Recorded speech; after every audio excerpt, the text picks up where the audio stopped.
evening to all. Welcome to Learners Academy. Good evening, sir. Good evening, sir. Evening. Okay. So first of all, we'll discuss about yesterday's homework. दो questions ही थे. किसी को कोई problem आई क्या? No, sir. No, sir. ठीक है. ठीक है. और करीब करीब सारा मैंने सॉल्व करवा ही दिया था. आपको तो केवल फॉर्मेलिटी करनी थी. आवाज क्लियर नहीं आ रही. क्या नहीं आ रही? आवाज क्लियर नहीं आ रही. अभी ठीक है आवाज? Yes, sir. Okay. We were discussing about yesterday's homework. दो क्वेश्चंस होमवर्क में थे, तो उसमें किसी को कोई प्रॉब्लम आई क्या? No, sir. No, sir. No, sir. Tell me if there is any problem. Question number 3rd, 4th, no? चलिए. तो finally we are done with exercise 5.1. So the next topic is nth term of an AP, जिसको हम general term भी बोलते हैं. nth term का ही दूसरा नाम है जनरल टर्म. General term. ठीक है. भाई किसी भी एपी में कोई सी भी टर्म कैसे हम निकाल देंगे. जैसे मान लो कोई एपी है, उसकी हमने 4-5 टर्म्स बता दी और फिर लिख दिया डॉट डॉट डॉट, और मैंने पूछ ली कि इस एपी की 157th टर्म कौन सी होगी. तो 157 टर्म्स तो वहां पे लिखी हुई नहीं है, वहां तो 5 टर्म्स ही लिखी हुई है. तो how would we know about 157th term? कैसे हम वहां तक पहुंचे? तो उसके लिए हमको एक nth टर्म का फॉर्मूला वहां पे लगाना पड़ेगा. कौन सा फॉर्मूला लगाना पड़ेगा? nth टर्म, या फिर इसको जनरल टर्म भी बोलते हैं. जनरल टर्म का फॉर्मूला वहां पे लगाना पड़ेगा. अब आप ध्यान से सोचो तो ये फॉर्मूला आप ऑलरेडी जानते हो. देखो हमने general form of an AP में सीखा था. देखो लास्ट हमने क्या सीखा था, वहीं से कंटिन्यू करते हैं. लास्ट हमने खत्म किया था general form of an AP, याद है आपको? तो general form of an AP में हमने क्या सीखा था कि पहली टर्म किसी भी एपी की ए होती है, दूसरी term automatically a plus d हो जाती है, third term a plus 2d, then a plus 3d, then a plus 4d and so on. ये चलता जाता है. ये सीखा था हमने. तो फिर मुझे बताओ, अभी मैं इसी में पूछ लूं आपसे, मुझे बताओ इसी एपी की 157th टर्म कौन सी होगी? तो क्या नहीं बता पाओगे आप? Plus 156. a प्लस क्या बोलोगे? a plus 156. तो ये आप 157th टर्म कैसे निकाल पाए? कैसे फाइंड आउट किया आपने? ये बताओ.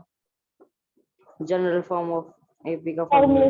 General form of an AP. देखो ये तो एपी की जनरल फॉर्म है भी. कोई भी एपी इस फॉर्म में हमेशा दिखाई देती है, लेकिन आप 157th टर्म पे डायरेक्ट जंप कैसे खा गए?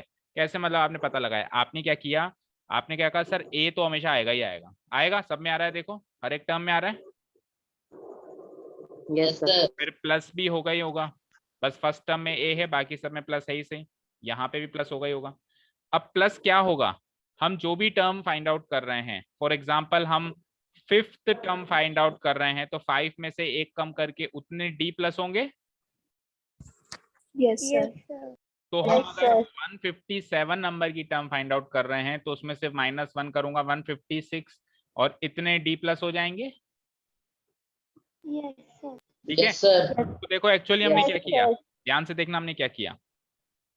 हमने कुछ ऐसा किया. अभी आप खुद बताओगे कि फॉर्मूला. देखो बुक में देखने की भी जरूरत नहीं है. फॉर्मूला हमने एक्चुअली इसी फर्स्ट एक्सरसाइज में ही सीख लिया. ये फॉर्मूला जो सेकंड एक्सरसाइज का फॉर्मूला है, वो हमने फर्स्ट एक्सरसाइज में सीख लिया. देखो अभी अभी आपने क्या किया, 157th टर्म निकालने के लिए आपने कुछ ऐसा किया. a प्लस 157 में से एक को माइनस किया और डी आगे लगा दिया, डी से मल्टीप्लाई कर दिया. मुझे बताओ क्या आपने यही चीज करी या नहीं करी? Yes, sir. Yes, sir. ठीक है. अब मुझे बताओ 635th टर्म पूछूं, बोलो क्या करोगे? बोलो बोलो. a plus 635 minus 1 is A to b. plus 635 minus 130. ठीक है, वेरी गुड. अच्छा मैं पूछूं 999th टर्म बताओ, क्या करोगे? A plus 999 minus 1 into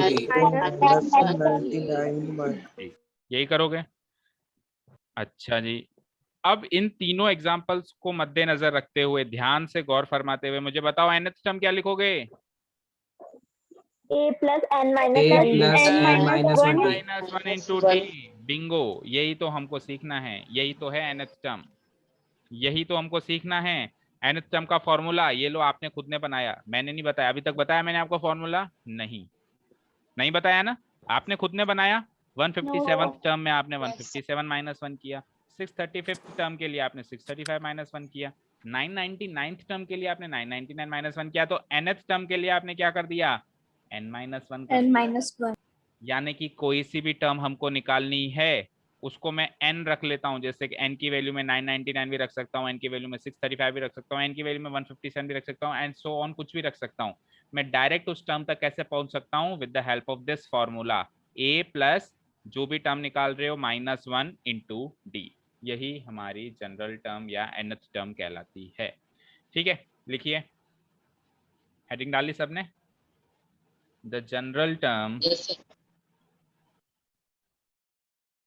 general term also known as nth term, also known as nth term of an AP, of an AP is the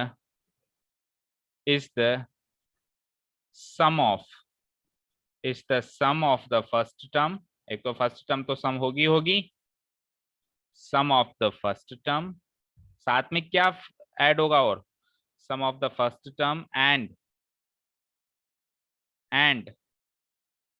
n minus 1 times d, n minus 1 times d, या d को आप elaborate करके लिखना चाहो तो common difference, n minus 1 times common difference, the common difference लगाओ, n minus 1 times the common difference of the given AP, of the given AP। ठीक है, क्या लिखा हमने? Yes, sir. कि किसी भी एपी की जनरल टर्म या nth टर्म क्या होती है? सम होती है। किसका सम होती है? फर्स्ट टर्म और कॉमन डिफरेंस का n-1 टाइम्स का सम होती है हमेशा। दैट इज, इसको एक फॉर्मूले में हम लिख लेते हैं, दैट इज, इसको हम देखो कैसे डिनोट कराते हैं, इसके आगे लाइन लिख के लिख देते हैं हम, it is denoted bye, it is denoted bye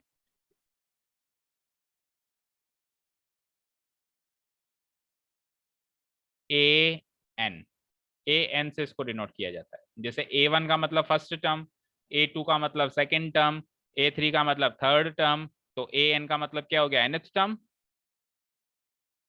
हुआ ना? It is denoted bye an, that is एक चीज और जोड़ो इसमें, अभी वो चीज अभी इतनी आसानी से समझ में नहीं आएगी आपको, लेकिन एक बार लिख लो, आपको लगेगा कि यार ये सर क्या कह रहे हैं, लेकिन एक बार लिख लो। generally it is also referred to as the last term of the AP। Generally जो nth टर्म होती है उसी को हम लास्ट टर्म ऑफ AP भी मानते हैं। ऐसा हम कई बार करते हैं क्वेश्चंस को सॉल्व करने में, और जनरली कई केसेस में हमको मानना पड़ता है। जो nth टर्म होती है उसी को हम AP की क्या मान लेते हैं? लास्ट टर्म मान लेते हैं। Generally it is also referred to as the last term of the given AP। ठीक है, which is denoted by L, और लास्ट टर्म को किससे डिनोट कराते हैं हम? लेटर L से, which is denoted by small letter L। That is, यानी कि पूरी कहानी का सार ये है कि कोई कहे L का फॉर्मूला निकालो, या कोई कहे an का फॉर्मूला निकालो, या बताओ, तो आप क्या बताओगे? a plus n-1 multiplied by t। पूरी कहानी का सार ये है। जो हमने अभी नीचे लास्ट में लिख दिया ये।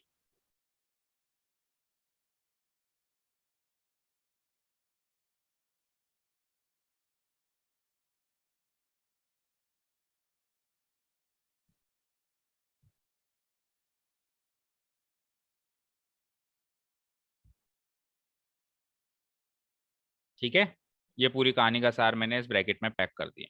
कोई कहे लास्ट टर्म बताओ यानी एल बताओ, तो भी हम क्या करेंगे a plus n minus one into d. और कोई कहे ए एन बताओ यानी nth टर्म बताओ या जनरल टर्म बताओ, तो भी हम क्या फॉर्मूला लगाएंगे, a plus n minus one into d. Clear है यहाँ तक? लिख लिया सबने? Yes, Yes, sir. sir. Yes, sir. Shivam ने Yes, लिखा? sir. शिवम ने लिखा? No, no, sir. एब्सेंट कौन है? रिया?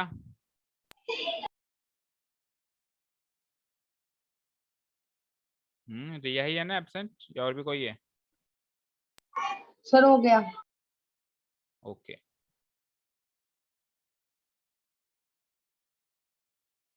चलते हैं आगे। तो बस फिर हो गया सारी कहानी का सार, यही लास्ट टर्म कहलाएगी यही। अब अच्छा, अब इसको लास्ट टर्म क्यों कहते हैं? मैंने क्या कहा आपको, पहली बार में इस चीज समझ में नहीं आएगी कि इसको लास्ट टर्म क्यों कहते हैं। वो इसलिए कहते हैं, देखिए कोई भी इनफाइनाइट एपी होती है, जैसे मैंने आपको लिखा 1 प्लस 4 प्लस 7 प्लस 3 3 ऐड करो 10 प्लस 13 प्लस 16 प्लस 19 और फिर मैंने लगा दिया डॉट डॉट डॉट। तो मुझे पता ही नहीं इस एपी में कितनी टर्म्स, 100 टर्म्स हैं, 200 टर्म्स है, इनफाइनाइट एपी है। तो इस एपी की कोई पूछे लास्ट टर्म क्या है, मान लो मैं एपी को यहीं पे क्लोज कर दूं, ये डॉट डॉट डॉट नहीं लगाऊं, मैं इस एपी में डॉट डॉट डॉट नहीं लगाऊं, और आपसे कहूं बेटा इस एपी की लास्ट टर्म कौन सी है, तो क्या कहोगे बताओ, कौन सी है लास्ट टर्म? 19. देखो 19 तो वैल्यू वाइज है, वैल्यू वाइज तो 19 है, लेकिन पोजीशन वाइज अगर मैं कहूं तो पोजीशन कौन सी पोजीशन पे बैठी हो, 1 2 3 4 5 6 7, तो 7th टर्म मेरी लास्ट टर्म है। ठीक है, ये 19 तो इसकी वैल्यू है, 7th टर्म की वैल्यू है, लेकिन मैं कहूं कौन सी टर्म आखिरी टर्म है, तो आपका आंसर होना चाहिए 7वीं टर्म आखिरी टर्म है। समझे क्या? कौन सी का मतलब है कि मैं आपसे पोजीशन पूछ रहा हूं। क्लियर? ठीक है, लेकिन जैसे ही मैंने यहाँ पे लगा दिया dot dot dot, that means अब ये एक इनफाइनाइट, अभी तो फाइनाइट एपी है, तो ये बन चुकी है इनफाइनाइट एपी। तो अब इसकी लास्ट टर्म हमको क्या पता क्या होगी, कहां तक ये एपी जाएगी, तो फिर ऐसे केस में हम क्या कह देते हैं, जो nth टर्म है वही इसकी लास्ट टर्म। अब n की वैल्यू जो चाहिए आप मान लो, आपकी जो इच्छा चाहिए मान लो। अब ऐसा करने के पीछे भी कारण है, क्योंकि बहुत सारे क्वेश्चंस में हमको ये जो हम अजम्पशन करते हैं कि nth टर्म को हम लास्ट टर्म मान लेते हैं, उससे हमारा क्वेश्चन सॉल्व हो जाता है। वो एक्सरसाइज में जब क्वेश्चन आएगा ना, तब समझ में आएगा पूरा, तो अभी फिर भी अधूरा ही समझ में आएगा। तब तक के लिए थोड़ा सा पेंडिंग छोड़ो इस चीज को, भाई इसको हम लास्ट टर्म क्यों मानते हैं। जब क्वेश्चन आएगा तब आप खुद समझ जाओगे, खुद कहोगे कि हाँ सर अब समझ में आ गया कि इसको हम एक्चुअली nth टर्म को लास्ट टर्म क्यों कहते हैं। Is that clear? Yes, sir. Yes, sir. तो चलो हो गया काम, चलो सीधे एक्सरसाइज पे। बस यही फॉर्मूला लगेगा पूरी एक्सरसाइज में, जो लास्ट में लिख दिया हमने a plus n minus one into d, पूरी एक्सरसाइज इसी फॉर्मूले के इर्द गिर्द घूमेगी। कैसे? देखो एक्सरसाइज 5.2 पे आइए। देखो क्वेश्चन नंबर फर्स्ट है, फिल इन द ब्लैंक्स करना है आपको इन द फॉलोइंग टेबल। ये एक टेबल है जिसको आपको फिल आउट करना है, और गिवन दैट आपको क्या गिवन है कि ए को फर्स्ट टर्म माननी है, डी को कॉमन डिफरेंस मानना है। वैसे भी हम ए को फर्स्ट टर्म एंड डी को कॉमन डिफरेंस मानते ही हैं, और ए एन को क्या मानना है, nth टर्म मानना है। वैसे भी हम ए एन को nth टर्म मानते ही हैं। तो जो इसने ये अजम्पशन दिया है वो स्टैंडर्ड अजम्पशन ही दिए हैं उसने, जो हम जनरली वैसे भी मानते ही हैं।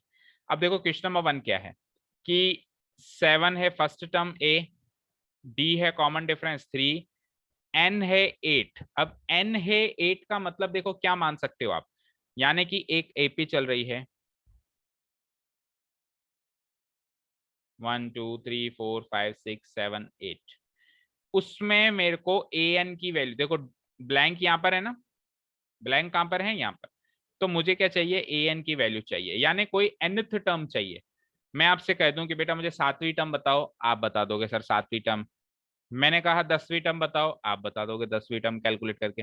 मैंने कहा n नंबर वाली टर्म बताओ, तो आप कहोगे हैं ये क्या पूछ रहे हो सर, n नंबर वाली टर्म आप बताओ ना, n का मतलब क्या।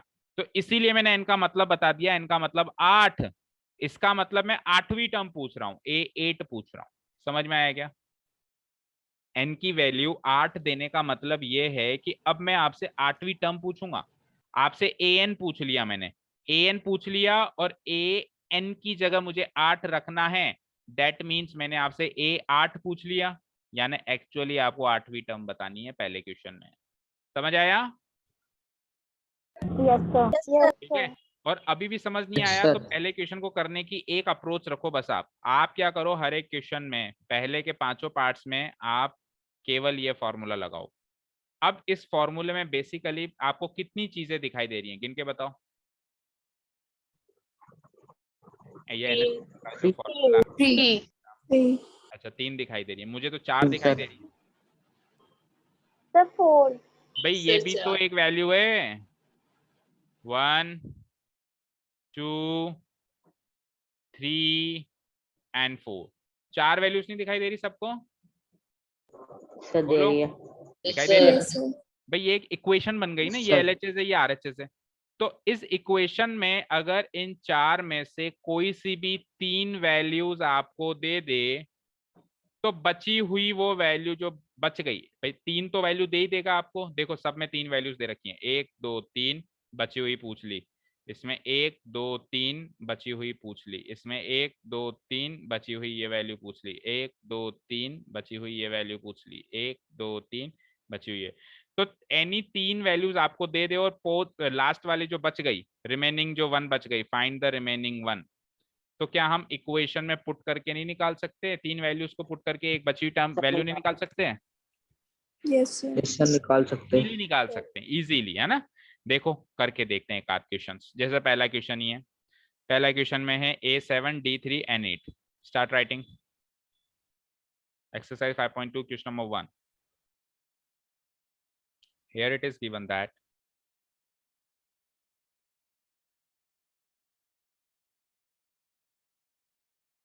given that 4 AP, किसी AP के लिए A तो है कुछ, D है कुछ और N है कुछ। A तो है 7, D है 3 और N है 8। और आपसे पूछा क्या है, चौथी चीज जो पूछी है वो भी लिख दो, क्वेश्चन मार्क लगा के लिख दो। भाई ये 3 चीजें तो गिवन है और AN आपसे पूछा है। नाउ वी नो दैट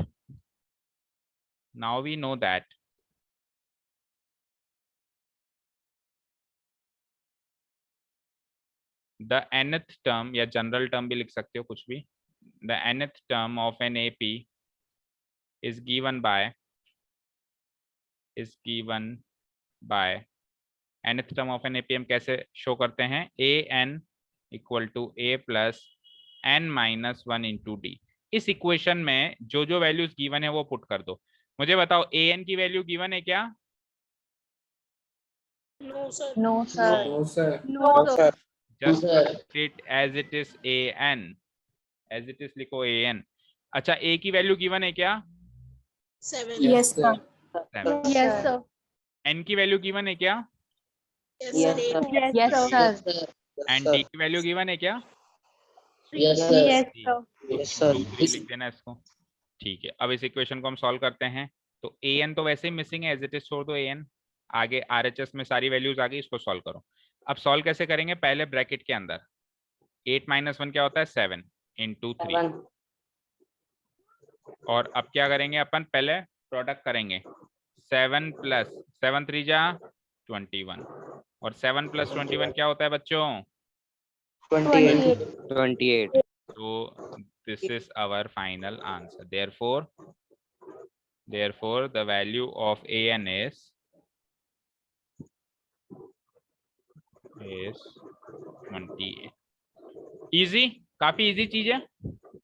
और वैसे भी Yes, पहला sir. क्वेश्चन तो काफी इजी सा ही आता है। थोड़ा थोड़ा लेवल अब धीरे धीरे फर्दर क्वेश्चंस में बढ़ता जाएगा, पर इजी है ये चैप्टर भी पूरा। देखो इतना ज्यादा डिफिकल्ट नहीं है, बस कॉन्सेप्ट आपका क्लियर हो। अभी तक बताओ कहीं भी दिक्कत आई इस चैप्टर में? No sir. नो सर एक बच्चा एब्सेंट कौन है वो पकड़ में नहीं आ रहा। इज इट रिया सर और ऋतिक नहीं, ऋतिक तो आ गया सर। ऋतिक तो है, रिया ही एब्सेंट है शायद, है ना? सर केशव। केशव और Riya. Yes sir, Riya absent है। Riya and Keshav, 2 students are absent. Kunal आया है? कुणाल भी तो कहाँ है? सर। कुणाल है? सर है कुछ। ठीक है, कल से एक अटेंडेंस रजिस्टर लेके बैठना पड़ेगा।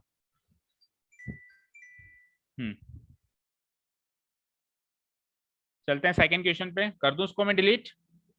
डिलीट क्या Yes, करना है, sir. इसी में चेंजेस कर देंगे। Yes sir. अब सेकंड क्वेश्चन को पहले हम समझते हैं।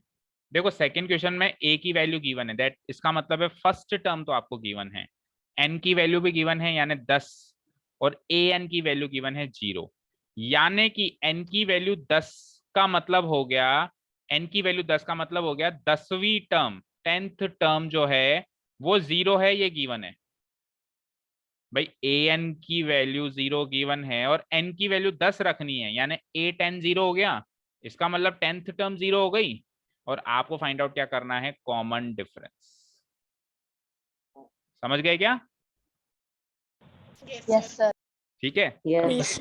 इस वे में ये समझ में आता है तो अच्छी बात है, नहीं तो हमारे पास डायरेक्ट औजार तो है ही, फॉर्मूला nth टर्म का फॉर्मूला, एंड दैट्स इट। चलो नोट डाउन करो क्या क्या गिवन है और क्या क्या मिसिंग है। ए तो गिवन है, कितना है, -18। डी गिवन है, नहीं डी गिवन नहीं है भाई, डी को क्वेश्चन मार्क लगाओ। एन गिवन है कितना, 10। And what is a n? A n क्या है, 0। 0। ठीक है ना, हो गया note down? Yes, sir. Yes sir.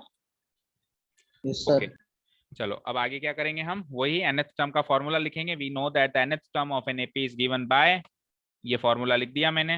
हर एक क्वेश्चन में ये फॉर्मूला लिखो, वैल्यूज पुट करो, आंसर लाओ, दैट्स इट, इजी सा काम है। ठीक है, अब मुझे बताओ इस केस में देखो LHS की वैल्यू गिवन है, ए एन की वैल्यू गिवन है, क्या गिवन है बताओ, 0 गिवन है ना, Yes, sir. A n is given as 0 equal to a कितना गिवन है बताना, -18। हाँ यस सर। Yes sir.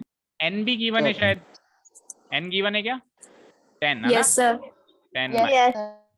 अच्छा डी मिसिंग है, डी मिसिंग है, एक चीज मिसिंग मिलेगी, 3 चीज गिवन मिलेगी, सिंपल सा फंडा ये। ठीक है चलो सॉल्व करो। तो LHS में तो देखो केवल 0 रखा हुआ है, तो कुछ सॉल्व करने लायक बचा ही नहीं, जो बचा है RHS में बचा है, तो इसको तो 0 0 0 एज इट इज चलते जाओ और RHS को साइमल्टेनियसली सॉल्व कर रहे जाओ। इसको इक्वेशन की तरह सॉल्व करो जैसे अपन लीनियर इक्वेशन सॉल्व करते थे। 0 बराबर -18 प्लस व्हाट इज 10 - 1, 10 - 1 9। 9। अब आपको क्या चाहिए, डी की वैल्यू चाहिए, तो आपको डी की वैल्यू चाहिए, तो डी के साथ जितने भी लोग जुड़े हुए हैं ये और ये दोनों को उधर फेंकना पड़ेगा, है ना? तो पहले Yes. फेंकोगे -18 को या 9 को? -2 पहले 18 दूर वाले को फेंकेंगे, जो हमारा पड़ोसी है उसको पहले जाने देंगे बॉर्डर पार, और फिर जो हमारे घर का आदमी है फिर बाद में भेजेंगे उसको बॉर्डर पार। तो पहले -18 को भेजोगे RHS से LHS में, फिर 9 को भेजोगे। ठीक है भेजते हैं। तो -18 जब RHS से LHS में आएगा तो +18 हो जाएगा, 0 + 18। Yes sir. अब यहाँ पे केवल 9D रह गया। ठीक है, अब यहाँ पे क्या रह गया, केवल 9D। आगे चलो, 0 + 18 कितना होता है, 18। तो 18 की वैल्यू 9D। तो मुझे बताओ अगर 18 की वैल्यू 9D है तो D की वैल्यू क्या होगी, 18/9। 9 9 18 से जाके डिवाइड हो जाएगा, यानी कि 2। मिल गया common difference 2। Yes, sir. The value yes sir. Yes sir. D is 2। आया समझ? Yes sir. Yes. Yes sir. Yes, sir. मजा आया ना? चलते हैं अगले क्वेश्चन पे। अब इसमें से एक और मैं करवा देता हूं। अब एक जिसमें n मिसिंग है वो वाला करना है मुझे, 4th वाला करना है। 3rd and 5th homework mark करो, कर लोगे आप आसानी से थर्ड एंड फिफ्थ। फोर्थ वाला करते हैं जिसमें एन मिसिंग होता है ना, वो थोड़ा सा दिक्कत देता है क्योंकि वो एन ब्रैकेट में बैठा रहता है और ब्रैकेट वाला ही मिसिंग हो गया। तो एक बार फोर्थ वाला देखो कैसे करेंगे। बाकी third and fourth homework mark कर लेना अपने आप, third and fifth homework mark कर लेना, अपने आप करना है। चलो नोट डाउन करो गिवन क्या क्या है हमको थर्ड क्वेश्चन में। Third question sorry fourth question में ए तो है -18.9, डी गिवन है, यस डी कितना है 2.5, एन तो मिसिंग है और ए एन क्या है ए एन 3.6. 3.6।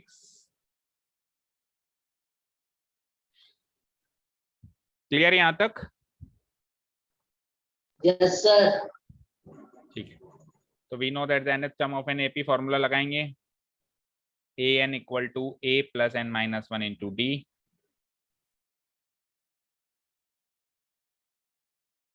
वैल्यूज पुट करेंगे,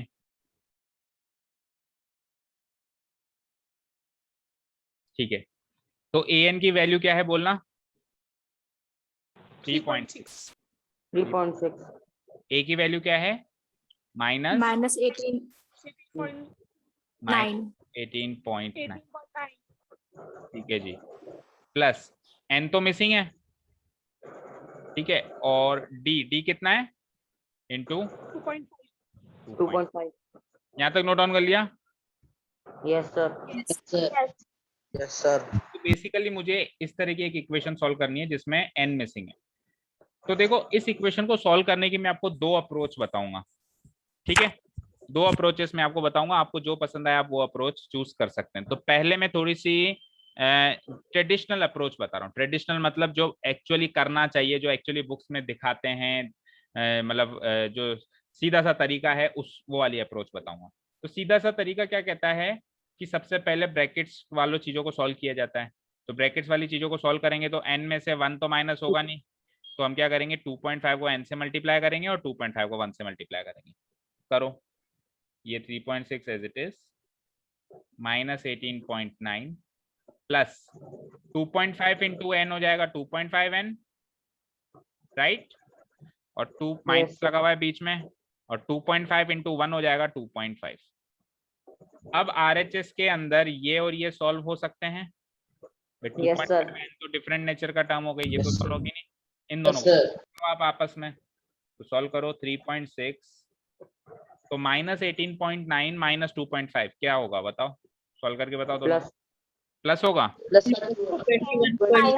प्लस किसने कहा 21.4. नहीं, प्लस का या माइनस का? माइनस का 21.4 और plus 2.5n as it is. यहाँ तक कोई डाउट? और अब हम इसको आगे इजीली सॉल्व कर देंगे, -21.54 को उधर ले जाएंगे, ठीक है, तो उधर ऑलरेडी 3.6 वेट कर रहा है उसका, और ये देखो माइनस में है तो उधर जाके प्लस बनेगा, Yes, sir. Plus 21.4 equal to इधर क्या बचा 2.5n, अकेला 2.5n ही बच गया वहां पे, इम्प्लाइज ऐड करो इन दोनों को क्या आएगा 3.6 प्लस 25.0. 25.0. 0.0 तो लिखने की क्या जरूरत है, 25 लिख सकता हूँ ना एज इट इज में 2.5n। तो अगर 25 की वैल्यू 2.5n है तो n की वैल्यू क्या होगी 25 divided by 2.5. 25 divided by 2.5। अब 2.5 को क्या लिख सकते हो 25/10 लिख सकते हो। Yes, sir. Yes, sir. 2.5 को 25/10 लिख सकते हो, ये 10 ऊपर चला जाएगा पलटी खा के अक्षय कुमार स्टाइल में, 25 ये 10 आ गया ऊपर, नीचे अकेला बचा 25, 25 से 25 कैंसिल आउट हुआ, बचा क्या 10। तो आंसर आ गया मेरा, therefore the value of n is 10। ये तो हो गई मेरी अप्रोच नंबर 1 इस इक्वेशन को सॉल्व करने की। इस इक्वेशन में हम कैसे आगे बढ़े, ऐसे ऐसे करके हम आगे बढ़ सकते हैं। नोट डाउन कर लो। सर कर लिया। कर लिया। कर दिया सर। ठीक है, अब मैं थोड़ी सी एक इसको सेकेंड अप्रोच से सॉल्व करने की कोशिश करता हूँ, देखो अगर आपको समझ आए तो।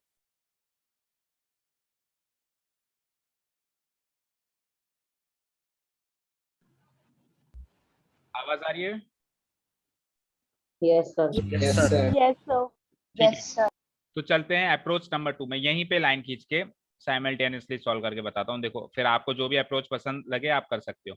देखो हम इस इक्वेशन पे थे, 3 पॉइंट, ये फॉर्मूला तो वही लगेगा, ऑब्वियसली फॉर्मूला वही लगेगा, आगे वैल्यूज वही पुट होंगी, प्लस n माइनस 1 इंटू 2.5। मैं क्या करूंगा, सुनो ध्यान से, मैं क्या करूंगा, सबसे पहले माइनस 18.9 को उधर भेजूंगा, भेजो, तो क्या आएगा, 3.6 तो ऑलरेडी है, वो प्लस हो जाएगा, प्लस 18.9। RHS में क्या बचा बताओ, n माइनस 1 इंटू 2.5। यहां तक समझ आया भाई? ये Yes, sir. तो as it is Yes, sir. और इसको भेज दिया वहां पे, उधर जाके ये प्लस हो गया, प्लस करो वहां पे, तो LHS क्या बनेगा, 3.6 एंड 18.9 को ऐड करो फटाफट, 1803 21 21 22.5 22.5 equal to n minus 1 into 2.5। और अब मैं किसको भेजूंगा, अब मैं भेजूंगा इसको 2.5 को वहां पे, तो यहाँ पे देखो ये मल्टीप्लाई हो रहा है, यहाँ पे ये मल्टीप्लाई हो रहा है, तो उधर जाके क्या होगा, Divide. Divide. Divide. तो 22.5 से 2.5 डिवाइड हुआ, इधर अकेला बच गया n-1 बस, और कुछ भी नहीं बचा यहाँ पे। ठीक है, इसको डिवाइड कर दो जरा, तो पॉइंट से पॉइंट कट गया एक तरीके से भाई, पॉइंट से पॉइंट कैंसिल आउट हो गया, तो ये क्या बन गया, 225 अपॉन 25 बन गया, एक सिंगल पॉइंट और सिंगल पॉइंट Yes, का ना sir. दोनों, सिंगल पॉइंट से सिंगल पॉइंट कट गया, और 225 से 25 को डिवाइड कराएंगे तो क्या आएगा,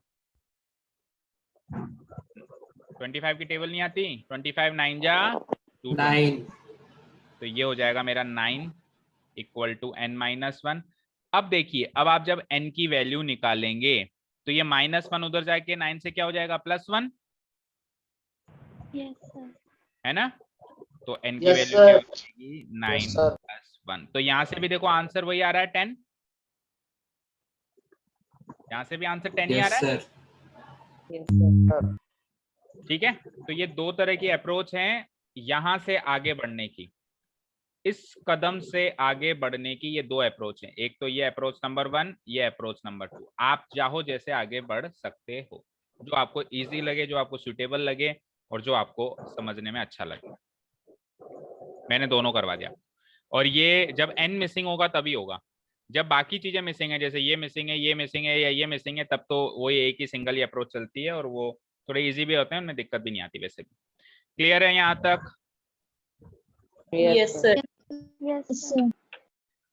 चलिए, अब यहाँ पे एक चीज और सुनो, इंपॉर्टेंट, वेरी वेरी इंपॉर्टेंट।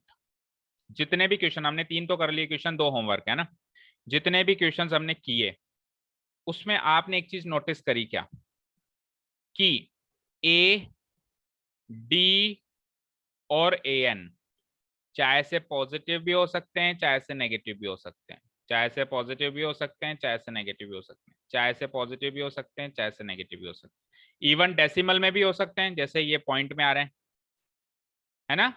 लेकिन लेकिन ध्यान सुनना बच्चों, n की वैल्यू कभी भी नेगेटिव नहीं होगी। अरे नेगेटिव तो छोड़ो, जीरो भी नहीं होगी, और डेसिमल भी नहीं होगी, ऐसी भी नहीं होगी 1.5 3.6। क्यों? अरे n तो पोजीशन है ना भाई, 7वीं पोजीशन, 8वीं पोजीशन, 9वीं पोजीशन, तो ऐसे कैसे बोलोगे भाई 3.5वीं पोजीशन, ऐसे कैसे बोल दोगे भाई 3.5वीं पोजीशन, ऐसे बोल सकते हैं हम 3.5वीं पोजीशन, 4.5वीं पोजीशन, इस तरीके से बोल सकते हैं हम भाई। तो हम बात कर रहे थे कि n की जो वैल्यू है, n की जो वैल्यू है वो हर हाल में एक नेचुरल नंबर होगी। देखो तभी तो इसका नाम n रखा, इसका नाम n क्यों रखा, n से नेचुरल नंबर मैच कर रहा है ना, नाम से पता चल रहा है ना, n4 नेचुरल नंबर।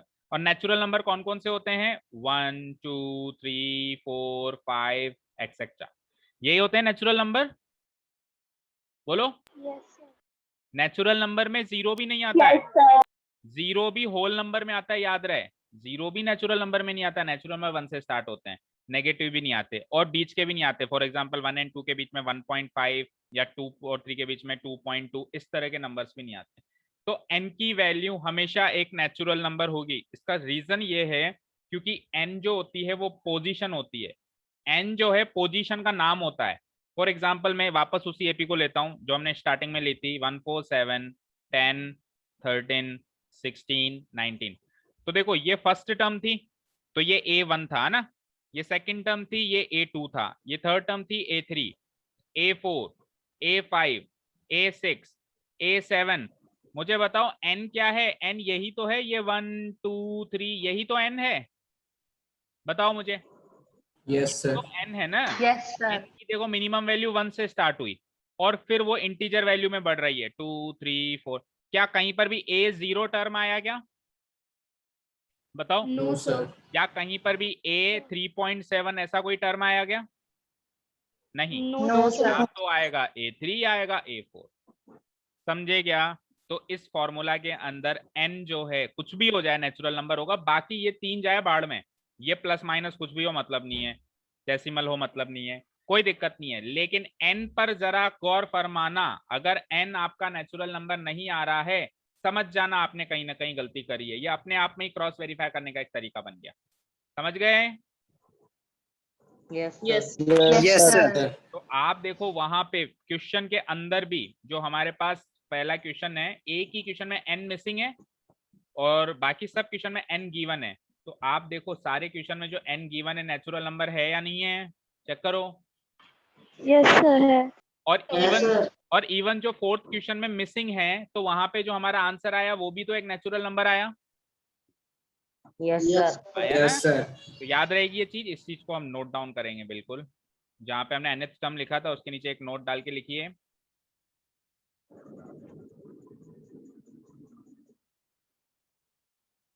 किस किस को जाना है बारिश में नहाने?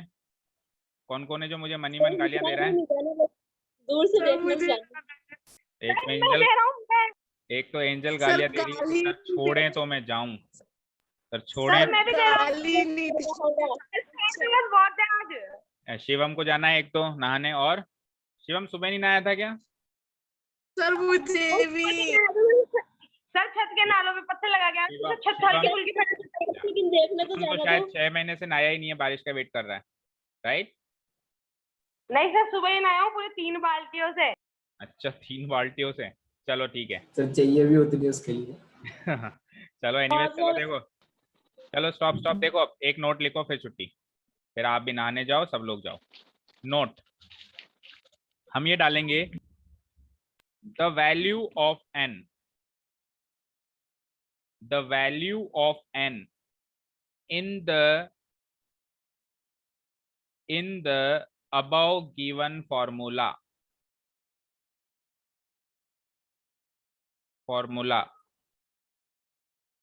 of general term, या nth टर्म लिख लो शॉर्ट में, nth टर्म बोलूं या जनरल टर्म समझ जाना, एक ही फॉर्मूला ही है, सेम ही चीज की बात हो रही है। The value of n in the above given formula of nth term is always a natural number, is always a natural number, that is natural number मतलब 1 2 3 4 एक्सेट्रा, या डॉट डॉट डॉट लगा, dot dot dot. Sir आपने 4 के बाद क्या लिखा है? कहाँ पे? 4 के बाद 4 के बाद कॉमा लगाया है, फिर डॉट डॉट डॉट, बस सर बस। ऊपर वाली लाइन में the value of n in the above given formula, ये स्पेस छूट गया थोड़ा बीच में, फॉर्मूला, ये फॉर्मूला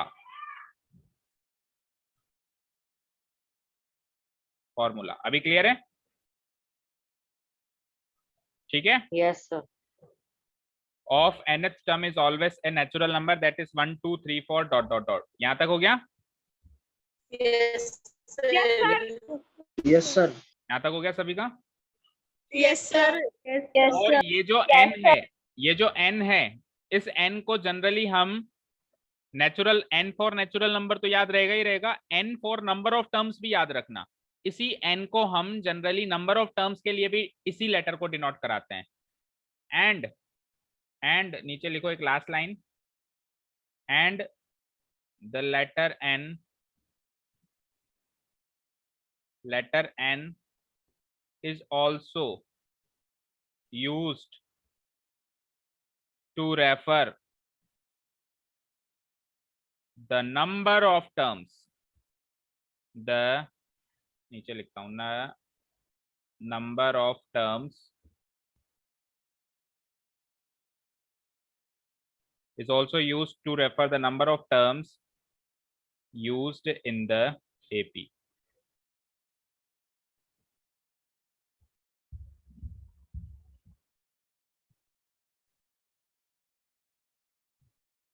लिख लिया?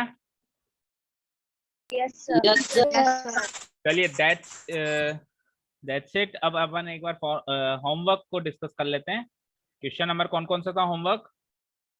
Third and and fifth, sir वो रह गया लिखना। और उसके अलावा सेकंड वाला भी करना है। सुनो, सेकंड वाले में क्या करना है हमको? 30th टर्म निकालनी है और 11th टर्म निकालनी है। 30th टर्म का मतलब A30 निकालना है, यानी n की वैल्यू 30 हो गई। देखो सेकंड क्वेश्चन sir. में a की वैल्यू 10 और d की वैल्यू बताओ क्या होगी? 7 - 10, a2 - a1 करके देख लेना, यानी -3। और n की वैल्यू क्या होगी? n की वैल्यू वही होगी जो इसने इधर दे रखी है, 30th दे रखी है, तो n की वैल्यू 30 हो जाएगी। तो ये लो 3 चीजें पता चल गई। अब आपको क्या निकालना है? A30 निकालना है। निकल जाएगा? Yes sir. Yes, sir. Yes, sir. Question number second. तो question number first and second तक करके आओ, थर्ड से फिर मैं कल करवाऊंगा। क्लियर है? Yes, sir. Yes sir. For today you all can Yes, sir. now enjoy your Thank you, sir. वो निकाल Thank you, दो sir. notes। अरे बाय बाय keep learning। अपना ध्यान रखना बेटा, ज्यादा मत ना लेना, बीमार मत पड़ जाना ना। Okay, sir. Bye, sir. Bye, bye bye sir. Bye bye.